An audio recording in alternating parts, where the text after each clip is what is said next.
안녕하세요. 3교시를 시작하겠습니다.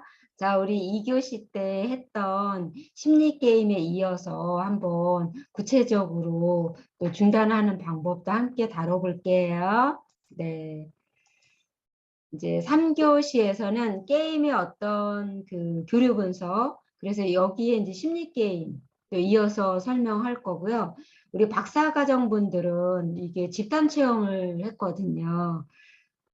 그래서 너무너무 좋았고요. 그 다음에 이제 게임 계획, 또 게임의 정의 이렇게 한번 살펴보겠습니다. 이제 심리 게임을 또 한번 다뤄볼게요. 우리 이제 2교시에서도 몇 가지 살펴봤잖아요. 그 심리 게임에는 여러 가지가 있는 거예요. 여러 가지가 있고, 이제 그 중에 이제 몇 가지를 2교시 때 살펴봤고요. 이제 또 나머지를 또 3교시 때 다뤄볼게요. 라포라는 게 있어요. 근데 라포하면 왠지 좋은 느낌이 들잖아요. 그래서 이제 여기서는 여러분들 유혹이라고 생각합니다. 유혹. 왜 우리 이성을 유혹하는 그런 거 있잖아요. 그 유혹으로 생각하시면 이해하기 쉬울 거예요. 그래서 여기 이제 유혹의 목적은 상대방을 유인하여 관심 또는 복수하는 거예요. 뭐냐면 그 의식적으로 이렇게 한 건 아닌데 상대방을 이것을 유혹했다고 생각할 수 있거든요. 그래서 여기 이제 이 라포 유혹의 어떤 심리 게임을 쓰는 사람은 상대방에게 관심과 유혹적인 태도를 보이면서 유인한 사람이에요. 정말 저 사람이 나를 좋아하나? 라는 착각을 불러일으키게끔 그렇게 행동을 하는 거죠. 왜 그런 경우 때문에 왜 이런 거에 딱 걸려서 정신과 치료까지 받는 사람도 있잖아요. 왜냐면 약간 이런 심리 게임을 많이 쓰시는 분들이 경계선 인격자예요. 이런 사람들이 이런 거를 쓸 수도 있어요. 그래서 이거의 수락자는 뭐냐면 유혹에 약한 사람 있잖아요. 유혹에 약한 사람. 그리고 반응은 이제 유인하는 동안. 그래서 예를 들면 요거는 제가 예전에 제 동생 사례를 들려줄게요. 제 남동생이 둘이 있다고 했잖아요. 근데 남동생 중에 한 명이 그렇게 여자를 좋아했어요. 여자애들을 너무너무 좋아하고 여자애한테 너무너무 잘해주니까 남동생이 대학교 시절에 에미라는 여학생이 있었어요. 근데 이 여학생이 남동생한테 너무너무 잘하는 거예요. 오빠, 나는 오빠가 너무 좋아요. 오빠 집에서 살고 싶어요. 그래갖고 급기야 그 당시에 저희 부모님이 병원에 입원해 있었거든요. 얘가 우리 집에 온 거예요. 저는 놀러 온 줄 알았어요. 근데 여행용 가방을 들고 왔더라고요. 그래서 이게 뭐니 그랬더니 그때 저희가 이제 사남매만 부모님은 병원에 아버지가 병원에 입원하셨고 엄마는 이제 아버지를 간병하느냐고 병원에서 주로 생활을 해서 저희가 이제 집에 사남매만 있었단 말이에요. 저랑 언니랑 같이 방을 쓰고 남동생들이 이렇게 쓰고 있었는데 그래서 저는 놀러 온 줄 알았어요. 근데 이제 놀러 왔는데 하룻밤 자겠대요. 그 다음 주에도 또 놀러 오더니 결국은 우리 집에 살겠다라는 거예요. 근데 남동생이 너무너무 좋아하고 또 그 아이가 에미라는 여자아이가 엄마 아빠가 안 계시고 이모 집에 살다가 이모랑 살기가 불편하니까 여기서 살겠다 이렇게 온 거였어요. 근데 그때 저는 조금 당혹스럽긴 했는데 너무너무 아이가 또 성격도 좋고 너무 잘하고 막 이러니까 남동생한테도 너무 잘하고 저희 엄마 아빠가 태어났을 때 진짜 얘가 며느리처럼 너무너무 잘하는 거예요. 아버님, 어머님 이러면서 막 꿀 떨어지게 잘해주고 마사지 해드리고 막 저도 얼굴팩 해주고 이래서 저도 깜빡 이 아이한테 넘어가긴 했단 말이에요. 그래서 저는 뭐 얘가 제 남동생을 좋아한다면 뭐 그럴 수 있겠지 그렇게 생각을 한 거예요. 그런데 이제 어느 날 왜냐면 남동생이 얘를 위해서 매일매일 학교까지 태워다 주고, 또 얘가 운전면허증 딴다고 해서 새벽에 그 운전학원까지 데려다 주고, 또 그 당시에는 남동생이 돈이 많았었어요. 그 당시에는 저희 부모님이 건설업을 하셨기 때문에 남동생들이 건설업을 하다 보니까 돈을 얘가 엄청 많은 돈을 만지고 있었어요. 대학생인데도요. 그러다 보니까 얘를 막 명품 사주고 명품 가방에 명품 백에 뭐 여하튼 뭐 얘한테 그냥 무한정 몇백만 원씩 계속 쏟아부은 거예요. 그러니까 남동생이 얘가 자기를 좋아한다고 생각하고 그렇게 한 거예요. 그런데 이제 어느 날 얘가 애미란 애가 저랑 같이 이제 방을 썼잖아요. 그래서 저는 그 아이가 예를 들어서 민이라고 하면 민이야 남동생이 너를 정말 좋아하나 봐. 너도 내 동생을 좋아하니? 그랬어요. 그랬더니 언니 사실은 오빠는 오빠일 뿐이에요. 저는 사실 결혼하고 싶은 남자친구가 군대에 있다는 거예요.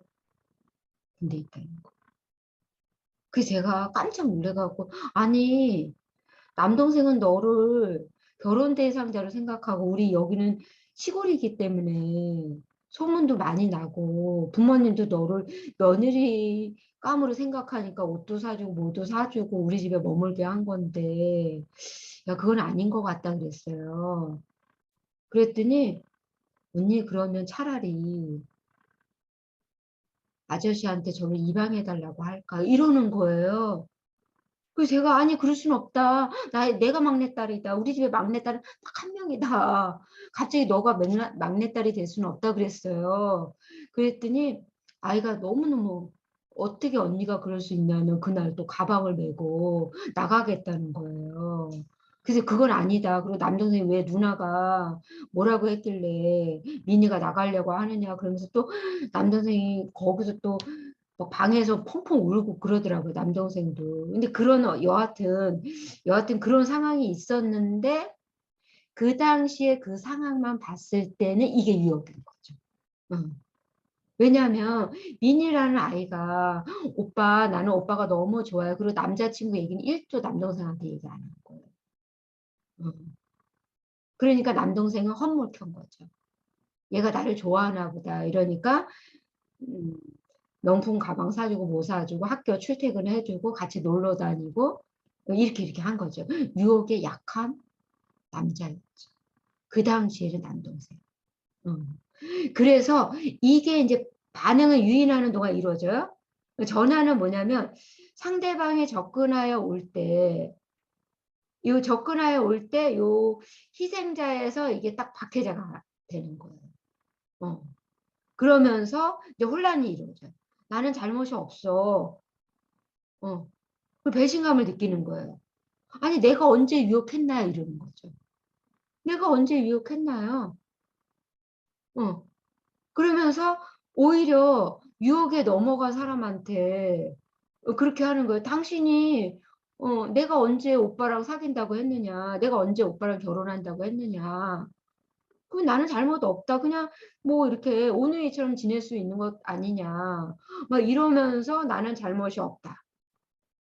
어. 이렇게 되니까 그리고 나서는 상대방이 이거에 대해서 어떻게 이럴 수 있느냐 그러면 이제 막 결말은 뭐예요? 증오한다든지 굴복한다든지 복수해 주겠어 어떻게 이럴 수가 이렇게 되는 거죠. 이게 이제 유혹이죠. 그리고 이거는 뭐냐면 당신이 아니었다는 당신이 아니었다는 그러니까 이런 거의 어떤 심리 게임의 목적은요 상대방을 압박하여 이득을 얻어내려다가 실패한 경우에 이제 합리화하는 거죠. 내가 상대방을 계속 압박을 해서 뭔가를 내가 그 얻으려고 했던 거예요. 그런데 이제 그런 거에 실패한 경우에 이제 합리화하는 경우. 당신이 아니었다면. 그래서 이 초대자는 상대방 때문에 원하는 일을 못했다고 불평하는 사람이에요. 당신만 아니었다면 나의 재능을 마음껏 발휘하면서 나의 직업 분야에서 독보적인 능력을 발휘했을 텐데 내가 눈이 삐었지. 당신한테 사랑에 빠져서 결혼해서 나의 꿈을 다 접고 뭐 이렇게 했어. 이거 초대자죠. 내가 예를 들어서 내가 꿈을 포기하고 이 사람하고 결혼할 때는 내가 뭔가 이 사람한테 얻으려고 했던 게 있는 거죠. 아, 이 사람은 부유한 남자니까 내가 이런 남자랑 결혼하게 되면 자유롭게 세계 여행도 다니고 내가 이렇게도 할 수 있고 충분히 나의 꿈을 포기할 가치가 있는 거야 라고 어떠한 이 사람과 결혼에 대한 어떤 환상을 가졌겠죠. 근데 막상 결혼해 봤더니 내가 생각했던 것만큼 그렇게 돈이 많지 않은 거야. 세계 여행도 잘 안 다녀. 그럼 나처럼 이렇게 아름다운 여성이 당신하고 살아준 것만으로도 감지덕지해야 되는데 이러면서 당신만 아니었다면 더 멋진 남자를 만나서 더 멋지게 살았을 텐데 이러면서 초대자는 불평하는 사람이에요. 그리고 수락자는 두려운 상황으로 들어가는 것을 막아줄 지배적인 어떤 성향의 사람인 거죠. 그러면서 이 반응은 상대방을 압박해서 이득을 얻어내는 동안 이게 이제 유지가 돼요. 그러다가 딱 전환이 돼요. 그러면서 자신이 원하는 것을 얻지 못할 때 박해자에서 딱 희생자가 되는 거예요. 이게 뭐야? 당신과 결혼해서 이게 뭐야? 내 꿈도 포기하고 주름만 늘어나고 막 이러면서 내가 이제 희생자 모드가 되는 거야. 그리고 혼란. 어떻게 하지? 막 섭섭하고 실망하고 낙담하고 이런 혼란이 야기되면서 결말은 뭐예요? 자기 합리화를 하는 거죠. 자기 합리화를 한다든지 상대에게 죄책감을 갖게 하는 거예요. 당신이 이렇게 해갖고 나를 좀 이렇게 행복하게 살게 해줬어야 되는데 이게 뭐야? 꽃다운 나이에 내 꿈도 포기하고 이게 뭐야? 뭐 이러면서 상대에게 죄책감을 갖게 하고 자기는 원래는 멋있게 살 수 있는 여성이었는데 그냥 이런 남자 만나서 내가 이렇게 됐구나 뭐 이러면서 이제 자기 합리화를 하는 그런 게 당신이 아니었다면 그리고 바보. 근데 이 바보는 뭐냐면요. 목적은요. 어떤 일을 더하는 것을 회피하고자 하는 거예요. 내가 일을 이렇게 더하는 거를 딱 이렇게 회피하려고 하는 목적이 있어요. 그리고 초대자는 나는 아무것도 할 수 없다라는 자세를 취하는 사람. 나는 이제 아무것도 할 수 없어. 그러니까 수락자는 뭐예요? 바보가 아니라고 도움을 주고자 하는 사람. 너는 바보가 아니야. 내가 도와줄게. 그러면서 여기에 딱 걸리는 거죠. 그러면서 초대자하고 수락자가 딱 만나면서 어떤 반응이 생겨요? 서로 공방이 오고 가는 동안 이 반응이 이루어져요. 그러면서 전환이 탁 이루어져요. 스위치가 탁 눌러지면서 무엇이든 조처를 취해 보라는 요구를 받게 되면 이 박해자에서 희생자가 돼요. 그러면서 이제 혼란이 야기돼요. 도움을 청한 내가 어리석지. 그러면서 이제 결말은 뭐냐면 나는 아무것도 할 수 없어 라는 이 초대자, 이 심리 게임을 쓰는 주인공은 무력감을 느껴요. 그리고 화를 내고 역시 나는 바보야. 저 사람이 나를 도와줬는데도 나 안 됐잖아. 그러니까 나는 아무것도 할 수 없어. 이렇게 되는 거예요. 그리고 내가 할 수 있다면 나를 잡아봐. 이거예요. 너가 할 수 있다면 나를 잡아봐. 이거예요. 그래서 이제 이런 경우는 여러분 뭐냐면 여러분들에게 제가 그 배포를 했잖아요. 누가 이기는가 보자 이거예요. 너가 이기나 내가 이기나 보자 이게 심리게임. 그래서 이거의 목적은요. 상대방을 우둔하게 만들거나 항상 우위를 점하기 위해서 속임수를 쓰는 거예요. 상대방을 아주 그냥 우둔하게 만들거나 나는 너보다 위야. 너 나 이길 수 없어. 라는 어떤 것들을 입증하기 위해서 속임수 쓰는 거예요. 그래서 이 심리 게임을 쓰는 그 초대자는 상대보다 일단은 우위를 점하고자 하는 사람. 나는 너보다 우월해. 나는 너를 이길 거야. 라는 어떤 것을 갖고 있는 사람이에요. 초대자. 그리고 수락자는 경쟁의 위치에 있는 사람이에요. 초대자랑 라이벌 관계 있잖아요. 라이벌 관계. 그래서 이 반응이 초대자하고 수락자가 딱 만났어요. 반응이 생기죠. 상대방하고 계속 경쟁하고 있는 동안은 반응이 이루어져요. 그러다가 스위치가 딱 눌러져요. 전환이 이루어져요. 타인으로부터 무언가를 얻어내려고 할 때 희생자에서 박해자가 되는 거예요. 그러면서 혼란이 되는 거죠. 왜냐하면 박해자가니까 박해자로 딱 전환이 됐으니까 어떻게 돼요? 정정당당하지 못한 태도, 비겁한 생각을 하는 거예요. 저 사람보다 내가 우위를 선점하기 위해서 비겁한 생각을 하는 거예요. 그래서 이런 결말은 뭐냐면 부적절한 우월감. 나는 너보다 이러이런 부분에서 우월해. 그런데 그것이 부적절한 거예요. 그리고 막 복수감. 또 아니면 만족감. 응, 그래도 너는 나를 이길 수 없을 거야. 뭐 이런 거 있잖아요. 이거 다 이런 결말을 맞이할 수 있는 것이 너가 할 수 있다면 나를 잡아봐. 자, 그 다음에 나에게 뭔가를 하라. 이건 뭐냐면 당신 탓으로 이렇게 되었어. 그러니까 너가 나에게 뭔가를 해야 돼. 이런 거예요.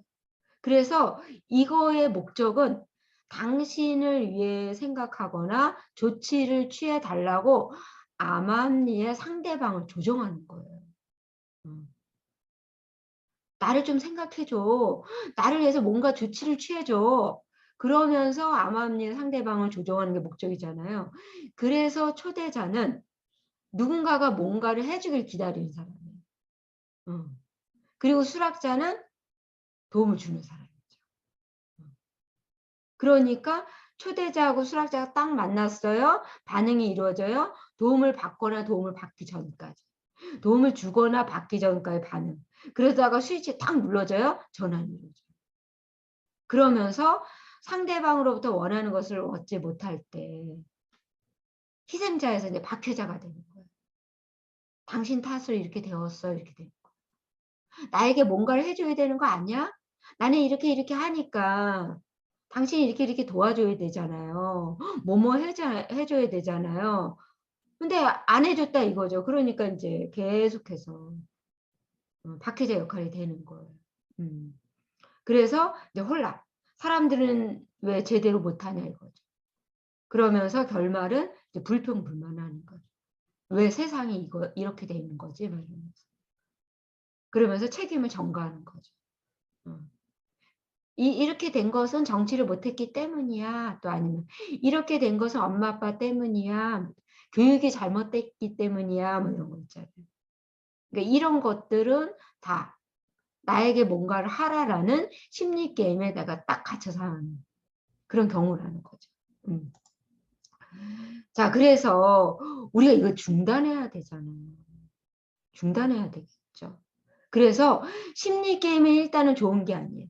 내가 예를 들어서 구원자, 박해자, 뭐 그 희생자 이거 다 그 어떤 그 구조 안에 들어가면 이거 다 심리 게임 쓰잖아요. 그렇게 하면서 다 좋죠. 내가 구원자 역할 한다? X. 박해자 역할? X. 희생자도 이거 다 X예요. 그래서 이 게임의 시작에 주의하면 심리적 수준의 메시지를 간파해야 돼요.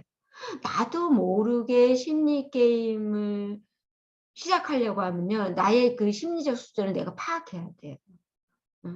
그렇지 않으면 여기에 딱 걸려들 수 있어요. 그리고 디스카운트를 제대로 탐지해야 돼요. 왜냐면 나를 가소평가하거나 상대방을 가소평가할 수도 있잖아요.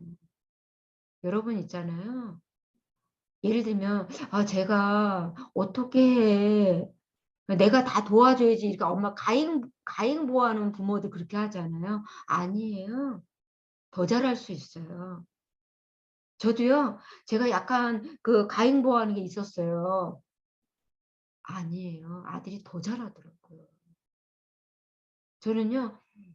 제가 안 해 주면은 혼자서 얘가 독립해서 못 살 줄 알았어요. 지금 이제 군대 갔지만요. 혼자서 잘해 먹더라고요. 혼자 청소하고 혼자도 잘 지내더라고요. 어. 그런데 제가 뭐예요? 가행 보호를 했을 때는 아들을 디스카운트한 거죠. 어. 그리고 저도 예를 들어서 저를 가소평가했어요. 저는 분가하면 살기 어려울 거라 생각했어요. 음. 분가하면 '남편이랑 둘이서 어떻게 살아. 그래도 뭐 어머님이라는 큰 울타리와 뭐 이렇게 좋은 아파트에 살고 뭐 이러면 좋지 않을까?' 아니에요. 저를 가소평가한 거죠. 어. 분가하니깐요 살게 되고요. 내 삶에 내가 주인이 돼요. 내가 유익하고요. 내가 편안하면요. 주변은 저절로 유익해져요. 그래서 내가 유익하지 않아요? 내가 불행하면요. 나는 계속 불행의 늪에 빠지는 거예요. 그래서 디스카운트를 제대로 탐지하고 게임할 의도를 딱 파악해야 돼. 거기서 딱 멈춰야 돼. 스톱. 그리고 드라마 삼각형의 세 가지 역할을 연출하지 않도록. 어. 여러분 구원자요? 나중에요. 박해자 돼요. 원망하게 돼요. 내가 너무 많이 이렇게 왜 엄마들이 그래서 막 자녀들을 여러분 원망하잖아요. 내가 너를 어떻게 키웠는데 내가 막 이렇게 하면서 "너 나 병원비 다 대야 되잖아. 나 지금 이렇게 했는데 너가 나 보살펴야 되잖아." 이거 너무나 아이들에게 무거운 짐을 주는 거예요.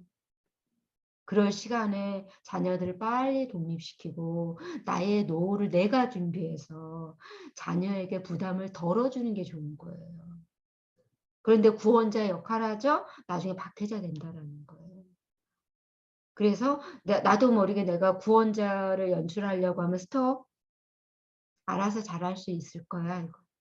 음. 그렇게 하면 잘 살 수 있어요. 그리고 전환과 혼란 단계에서 A 자아 상태를 활성화. 왜냐하면 요 단계에서 굉장히 뭔가 쪼끔 요 단계에서 A 자아 상태가 이렇게 의식이 되거든요. 이때 이것을 활성화를 쪼끔 시키고 요걸 깨달아서 다른 길을 딱 선택해야 돼. 어. 심리 게임에서 내가 건강하지 못하게 이렇게 전환하고 혼란 단계에서 내가 결말을 맞이하면 안 되잖아. 이때 정신을 딱 차리고 혼란스럽고 이럴 때 명쾌하게 내가 다른 길을 딱 선택해야 돼. 어. 그리고 긍정적인 스토크를 교환하고 서로 유쾌한 시간을 갖도록 하는 거예요. 어. 왜냐하면 초대자든 수락자든 있잖아요. 그런데 이거를 건강하고 긍정적인 스토크를 교환하고 서로 유쾌한 시간을 갖게 되면 이런 심리 게임을 중단할 수 있어요. 음. 우리 뭐 가행 효심, 가행 기대, 가행 부모와 이거 다 안 좋은 거예요. 서로에게 지울 수 없는 깊은 상처를 줄 수 있기 때문에요. 스톱 해 줘야 돼. 스톱, 스톱. 음. 그리고 여기에 이걸 우리 박사과정분들은 심리게임 상황극 했거든요. 제가 오늘 완전히 감동받았어요. 저는 진짜 이렇게 연극을 잘하는지 몰랐거든요. 제가 완전히 몰입됐어요. 그래서 좀 석사과정분들은 우리가 인제 박사과정하고 석사과정은 이제 교류 분석을 강의하는데 약간의 차이는 있어요. 왜냐하면 박사과정들은 좀 내용이 더 심오해요. 더 깊이는 있어야 하지만 기본적인 줄기는 또 비슷해요. 그래서 석사와 박사 과정은 내용이 비슷해도 약간의 차등이 있음을 좀 여러분들이 기억을 하셔야 돼요. 그건 어쩔 수 없잖아요. 석사는 석사에 맞게끔 박사는 박사에 맞게끔 그 깊이가 더해지는 거예요. 음. 그래서 여하튼 박사 과정분들은 대면 수업을 하게 되면서 아주 그냥 심리 게임 상황극을 "나를 거절해 주세요." 뭐 이런 거를요. 진짜 완벽하게 이해하고요. 그것을 완전히 역할극으로 재현해 냈는데 진짜 감동받았어요. 음. 그리고 여러분도 한번 기회가 되면 또 해 보세요. 네네. 그리고 이 게임 계획은 자, 게임 과정을 이해하기 위한 질문이에요. 그러면 심리 게임이 뭔지 궁금하잖아요. 그러면 이 심리 게임의 과정을 이해하기 위한 질문이고요. 또 게임 계획 질문에 답할 때 생각을 나눌 사람이 있으면 더욱 좋아요. 이 심리 게임은요, 내가 이야기를 할 때 파트너가 있으면 좋아요. 나 혼자 얘기하면 힘들잖아요. 그래서 한번 이게 기회가 되면 제가 이제 그 2교시 때 생생토크에 우리 승혁이가 나와줬잖아요. 그래서 뭐 승혁이가 원한다면 제가 나중에 승혁이한테 얘기해서 승혁이가 혹시라도 또 상담을 의뢰한다면 승혁이랑 같이 한번 이 심리 게임을 깊이 있게 다뤄볼 생각이에요. 그래서 이제 여기 보면 비밀 질문은 게임 어떤 정의 부분에 제시가 되고요. 반드시 아래 질문에 답한 이후에 보고 답하는 게 중요해요. 그래서 여기 이제 질문이 있잖아요. 나에게 반복적으로 일어나는 일은 어떤 일인가? 반복적으로 일어나는 일이 있잖아요. 그래서 이런 일이 어떤 게 있는지. 그리고 두 번째는 그것은 어떻게 시작이 되는지. 어떻게 시작되는지. 그리고 그 다음에는 무엇이 일어나는지. 그리고 이제 비밀 질문이 있어요. 그리고 그 다음에는 또 비밀 질문이 있고 어떻게 끝나는지. 내가 이렇게 했을 때 내가 구원자 역할을 했을 때 그 결말을 어떻게 되는지. 내가 구원자 역할을 하죠? 나중에는요. 희생자를 거쳐서 박해자가 되는 거예요.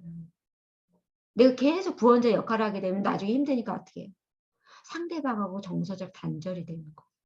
정서적 단절을 했다? 나도 모르게 상대방에게 가해자 역할을 하는 거예요. 그리고 어떤 감정이 들었는가. 왜냐하면 심리 게임을 하면 라켓 감정이 드는 거예요. 마음이 불편한 거예요. 그래서 또 상대방은 어떤 감정을 느꼈다고 생각하는가. 나를 거절해 주세요. 딱 걸렸어. 뭐 이런 제이 씨하고 K 양 있잖아요. 어떤 감정이 드는데 당연히 기분 안 좋아요. 음. 그래서 그렇게 질문하고 해석은 이 대답할 때 드라마 삼각형에서의 전환과 공식 지혜 단계를 보여줄 수 있어야 하고요. 질문 8A, B에 적은 감정은 둘 다 자신의 라켓 감정일 가능성이 높아요. 그리고 두 개의 비밀 질문에 대한 대답은 교류 게임 도표에서의 심리적 수준의 메시지예요. 이런 것이 어릴 때 부모가 전달한 메시지일 가능성이 높아요. 너가 베풀어야 돼. 너가 이렇게 해야 돼. 이런 거 있잖아요. 부모님 메시지잖아요. 너가 그렇게 해야 되지 않겠니? 뭐 이런 것들. 그래 저도 그래서 구원자 역할을 했던 거잖아요. 얼마나 그 아이 불쌍하니. 저희 엄마가 그랬거든요. 엄마, 제가 결혼하려고 하는데 그쪽에 조카가 있어요. 그런데 엄마 아빠가 안 계신대요. 그랬더니 저희 엄마가 너가 키워야 되지 않겠니? 그러는 거. 너는 아이가 안쓰럽지도 않니? 그거는 선행이고 당연히 그거는 너가 결혼한다면 그거는 다 품고 가야 되는 거야. 그리고 우리 엄마 그렇게 얘기한 거예요. 근데 어린 시절에도 그랬거든요. 무의식적으로. 너가 이렇게 해야 되지 않겠니? 또 아니면 아버지도 그랬거든요. 엄마가 16살에 결혼해서 힘드니까 너희들이 이렇게 해야 되지 않겠니? 너희가 이렇게. 이런 것들이 저에게도 내면에 이런 것들이 있어서 저도 모르게 어떤 드라마 삼각형에 딱 걸려서 구원자 역할을 하다가 희생자 역할을 하다가 결국은 뭐예요? 네. 뭐예요? 박혜자의 역할도 조금 하게 된 거죠. 왜냐하면 나도 모르게 내가 분가를 하면서 건강하지 못하게 분가했기 때문에 어머님도 마음에 상처 입었을 거 아니에요. 음. 서로 지울 수 없는 상처를. 지금은 다 회복했어요. 지금은 다 회복했지만 어머님도 저도 그 당시에는 몰랐던 거죠. 왜냐면 저도 MP가 높았고 어머님도 MP가 높았기 때문에 서로 계속 서로를 위한다고 이렇게 했지만 결말은 서로에게 지울 수 없는 아픔을 주었다는 거. 하지만 95%는 서로 사랑하는 마음은 있어요. 자, 그래서 이제 한번 정리를 해볼게요. 이 게임이라는 것은 에릭 번은 뭐라고 초기에 정의를 했냐면요. 게임이란 약점을 가진 사람이 있잖아요. 이 뭐 초대자든 수락자든 어떤 뭔가 나의 어떤 결핍된 어떤 약점을 가진 일련의 이면교류라는 거죠. 이면교류. 어떠한 비밀의 어떤 의도가 있는, 그러니까 겉으로 드러난 것이 아니라 심리적 어떤 건강하지 못한 의도가 있는 거잖아요. 이런 약점을 가진 일련의 이면교류가 게임이다 이렇게 정의를 하셨어요. 그래서 여기 이제 비밀 질문 4는요. 상대방에게 보내는 비밀 메시지는 무엇인가? 질문을 할 때 그렇게 하고, 또 비밀 질문 여섯 번째는 상대방이 나에게 보내는 비밀 메시지는 무엇인가? 왜냐하면 내가 보내는 비밀 메시지도 있고 상대방이 보내는 비밀 메시지도 있잖아요. 그렇게 질문을 해 나가면서 나의 심리 게임이 무엇인지, 어떤 감정이 들었는지, 상대방은 어떨지, 그리고 이렇게 심리 게임을 자각을 하고 그것을 내가 끊어내고 온전히 자유로운 자각성, 친밀성, 그 다음에 자발성 이 세 가지를 잘 발현할 수 있는 자율적인 인간이 되는 게 중요한 거예요. 자, 오늘 여러분들하고 좀 심오한 내용을 했는데요. 여러분 잘 이해가 되셨나요? 다음 주에 시험 잘 보세요. 열렬히 응원할게요. 네, 사랑합니다.